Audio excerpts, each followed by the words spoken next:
Good evening guys! Welcome to my vlog. So ngayon magluto po tayo ng fried chicken. Ingredients po natin, magic sarap, asin, brown sugar, eggs, oyster, paminta, cornstarch.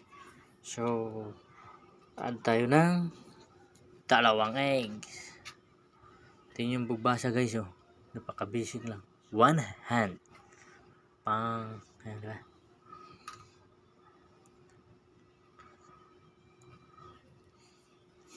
Nalagay natin ng dalawang itlog. So ngayon maglalagay na po tayo ng oyster. Yung oyster po ay kahit anong ulam na lutuin mo pwede siyang ilagay.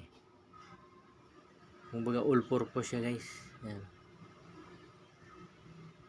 Ito para ano siya, maalinamnam para yung pagkalunok mo ng inuulam mo ay sasabit sa yung lalamunan.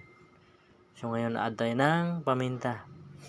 Paminta guys is pangpatanggal ng lansa at saka pangpaanghang ng yung luto. So ngayon guys, na-add na natin yung mga ingredients na ginagamit natin. Ihalo-halo na po natin para magsama-sama yung lasa niya. Yan. So haluin natin. So ngayon nahalo na po natin. Add cornstarch.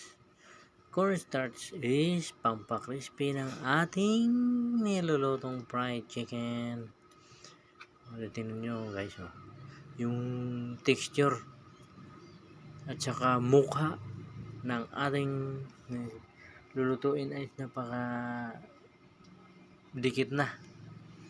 So pag ganito na pwede na siya. So papainit tayo ng kawali saka mantika. Bago natin isa lang guys, kailangan mainit yung mantika.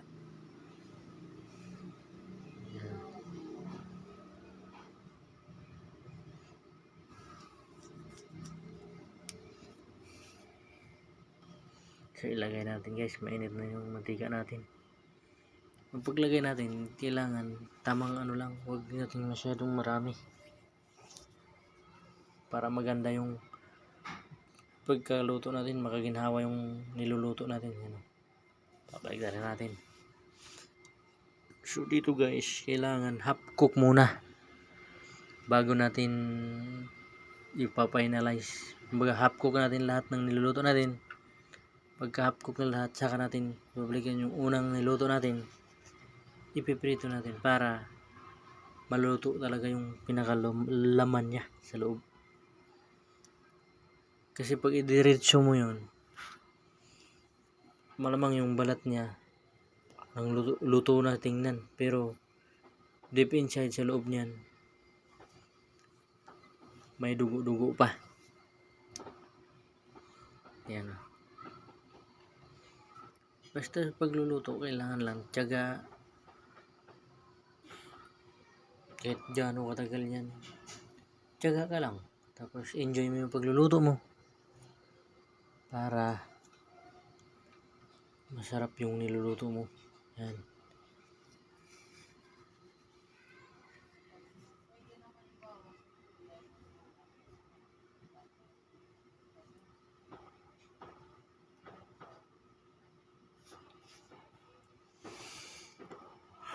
Half cook.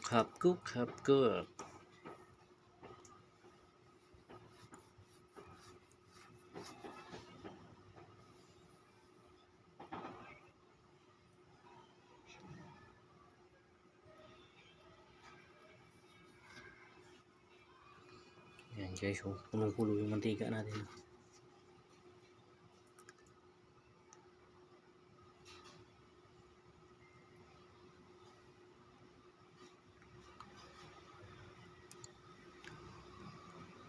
Okay guys, luto na yun guys.